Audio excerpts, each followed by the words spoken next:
Hi, I'm Larry London. Welcome back to the Philosophy of Learning series. These are the philosophies of what built my life in the outside circle, so that in my inside circle I could be much more effective and productive. The topic we're going to talk about today, the 3 things that changed my life outside of lessons. They should have been in lessons, changed my drumming life, but they weren't. They should have been. So I implement these things into my teaching so that my students have them, so they can build the life that I have now where I get to express myself freely musically. So these 3 things are the things that changed everything. The first thing is how I was holding the drumsticks. I was taught to hold them in this very 45-degree sort of fulcrum sort of technique where you squeeze this, and then we did a bunch of finger exercises under the sticks. I suppose that was progressive at the time to try to get some sort of finger control. But the problem is the very key that you're working with is choked off. You're squeezing it through a choked off, braked spot. You're breaking the energy there.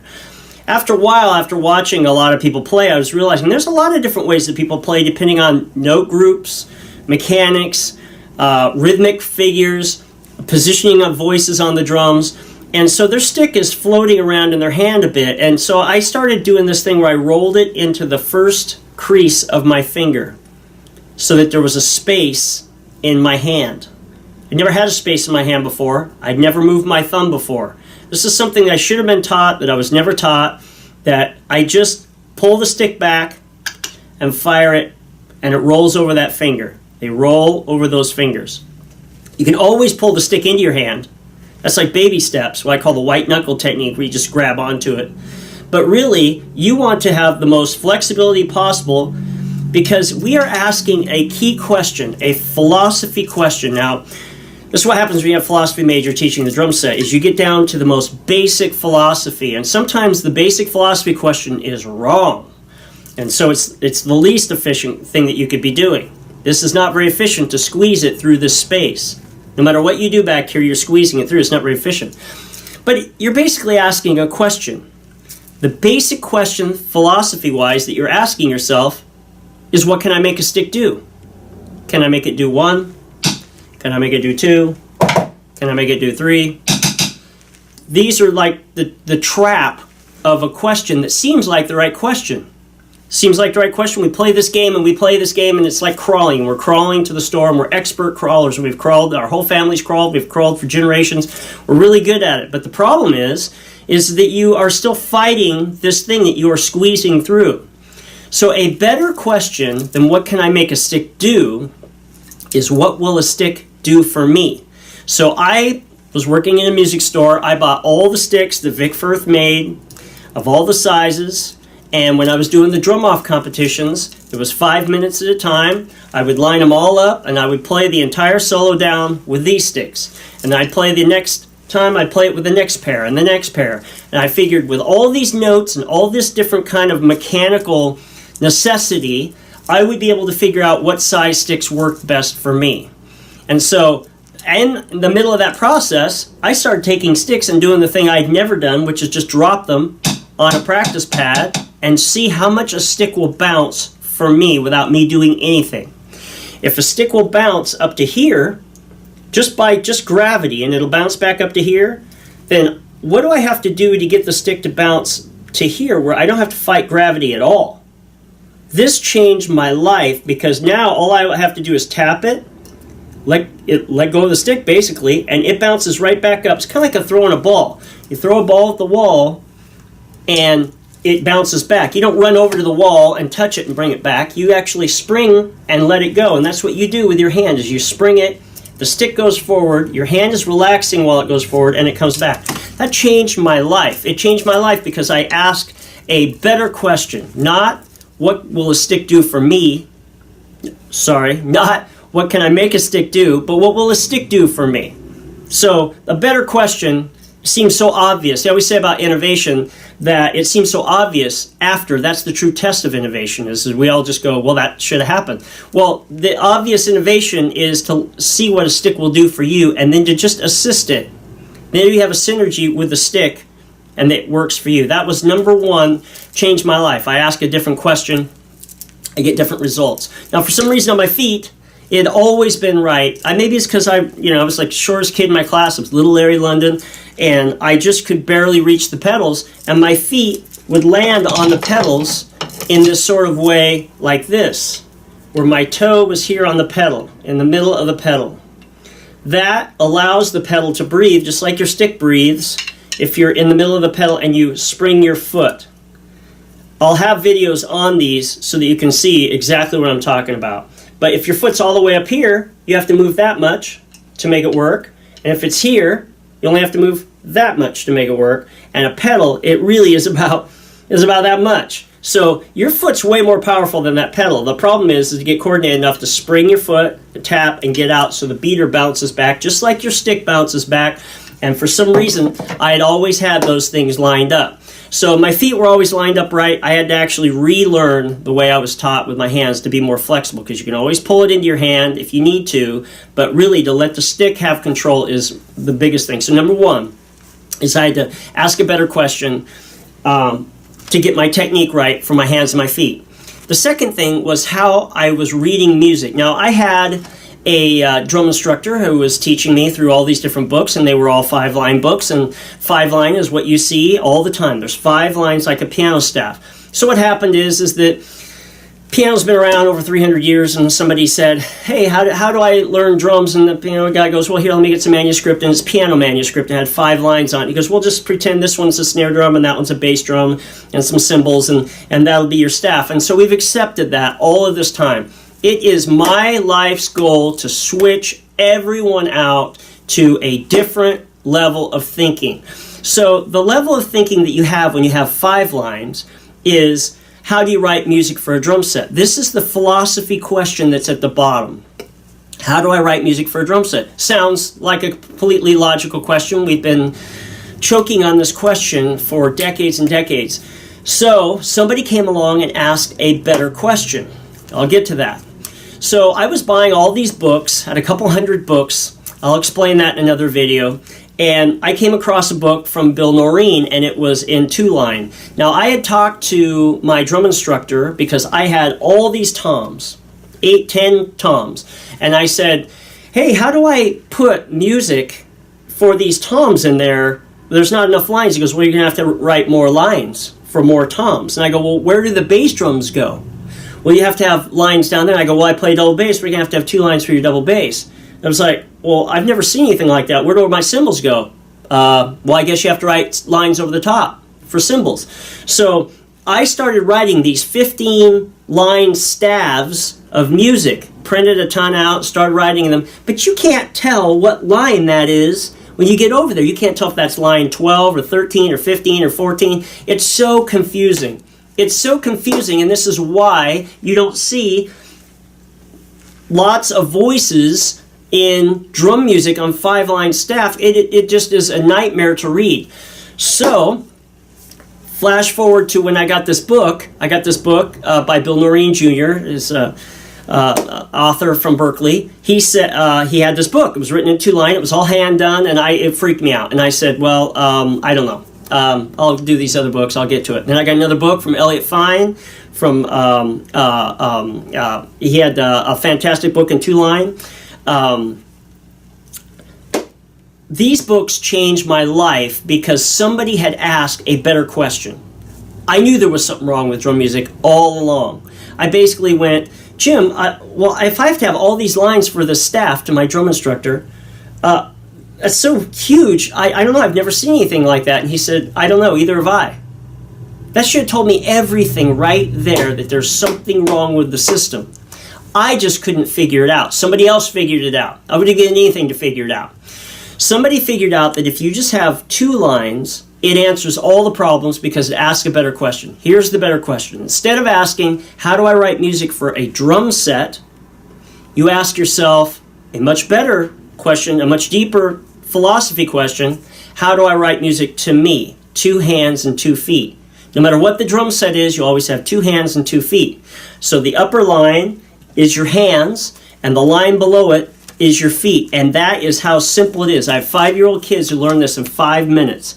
The line on top, every note that's attached to it is your hands. The line on the bottom, every note that's attached to it is your feet. If it's on top of the line, it's your right hand. If it's under the line, it's your left hand. If it's on top of the bottom line, it's your right foot. If it's under that line, it's your left foot. You'll never have more than 2 lines. So I started writing this double bass study for myself. It was over 1,000 pages, called London's Private Double Bass Collection, and I set out to disprove this 2-line. I went, well, I'm going to have every kind of voicing and every kind of rhythm going on. I'm going to try, and every single time I did, it solved this problem. So number 2 thing that changed my life was how I was reading notes with my eyes.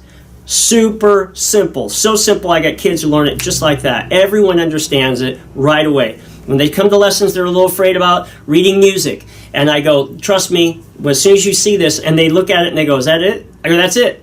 If you can count to 4, these 2 lines tell you what hands and what feet. You don't even have to have rights or lefts on it or anything.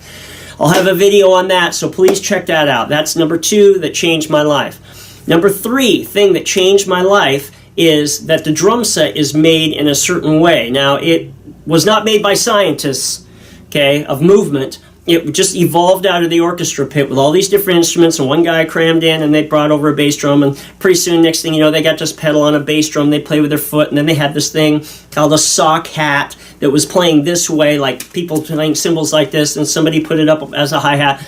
Then it became a drum set. They put a post on it, some toms. Then it evolved. That's the modern drum set.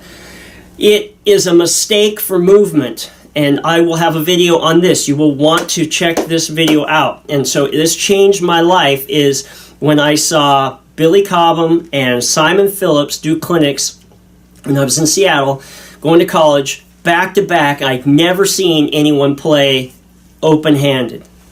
Open-handed. Never seen it before, never heard of it, never saw it in a book.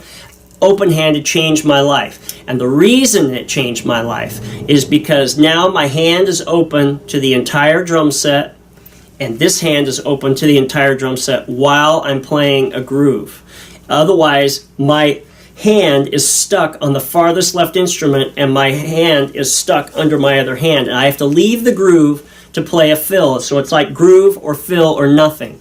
So when it comes down to, I'll have a video on that. You're going to want to watch that video. That changed my life. It allows you to continue the groove and to ornament it with many more means because your hand is already open. The psychology of it is completely clear because your right hand is on the right side of the drum set and your left hand is on the left side of the drum set. These 3 things, the technique of asking a better question so that not what can I make a stick do, but what will a stick do for me? What will a pedal do for me? Not what can I make it do? What will a pedal do for me, and how can I have a partnership with the pedal? How I read music with my eyes.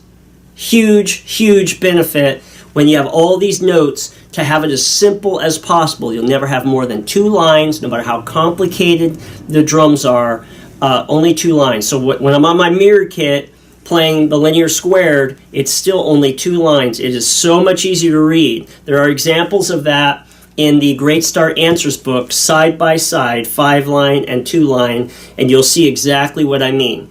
But check those other videos out so you can see me. I'll actually work them out visually so you can watch them through. And then the third thing is how I divided up the drums so that my left hand is on the hi-hat and I play this way, or my right hand is on the right and I play this way. It was a very, very hard thing for me to swallow playing open-handed. I played right-handed for a decade, and it was all I'd ever done. And I was questioning whether I should spend the time, I'm sure a lot of you question this, should I spend the time relearning something I already know right-handed and waste that time I could have been learning new stuff? Yes, do it, do it, do it. Throw out the old model. The old model is only allowing you about 25% of the possibilities. So let's say these are all the possibilities on a drum set, and we haven't discovered them all. 25% lead with the right. They lead off to the right somehow. Your right leads rhythmically. 25% leads with the left. Leads with the left, moves to the left rhythmically. And 50% of those possibilities switch leads back and forth from the right to the left. So if you're not playing open-handed you are leaving 75% of your movement possibilities right off the drum set. No wonder everyone sounds the same and they're digging around trying to find their sound and they can't really, nobody's having the hardest time finding their sound. Well, when you open up your hands, any sound is open to you because they're not in the way. I had to ask myself this key question, and it set it into stone for me. Why in the world is my farthest right limb on the farthest left instrument, the hi-hat? The farthest right limb on the farthest left. That is absurd to think of it in any way possible. Nobody would ever go, hey, why are you playing piano that way? Oh, we've always done this. 300 years we've done this. Everybody I've ever seen does this. My teachers did this. Well, so what? Why wouldn't you just open up your hands? No, that's weird. We've always done this. It's ridiculous that we have choked on this problem because now your hand is caught. I will explain this visually in a video just about playing open-handed. Those three things changed my life. I hope that those things really help you. If you take on a tougher question, you will have bigger results. There's more possibilities out there if you ask a better question. Do not live in this 25%. There's a whole 100% of the possibilities, and what you may be looking for as an artist is maybe over here, and you'll never find it over here because your hands are tied up. So anyway, let me just encourage you that you can do this, that we are searching together to find our own sound. It is us against us, me against me, and trying to get the best of me to discover my sound. I encourage you that you can do that as well. Hey guys, thanks so much for joining me as I walk through these philosophies of learning. There's about 50 of these videos that I'm making, and they will walk down the entire outer circle of how you can be efficiently motivated to find your sound. I would pick up a copy of my series, Great Start Drum Set, and there are 10 books in it. It travels through every kind of problem that you're going to have. It is a free way of learning. I'm excited. I've had over 1,000 students do it, and every student has passed their audition. I'm excited to get this out so that everyone can see the benefits of this subdivision tree that will make it so that you'll understand anything right away. Nothing will surprise you. Please check out my whole channel of my playing and my teaching. I've got videos coming out every day so that I can get this out to the world. It's at Larry London Drummer. Also have a Facebook, Larry London Drummer. And please remember my #1 quote, which is, discipline is remembering what you want.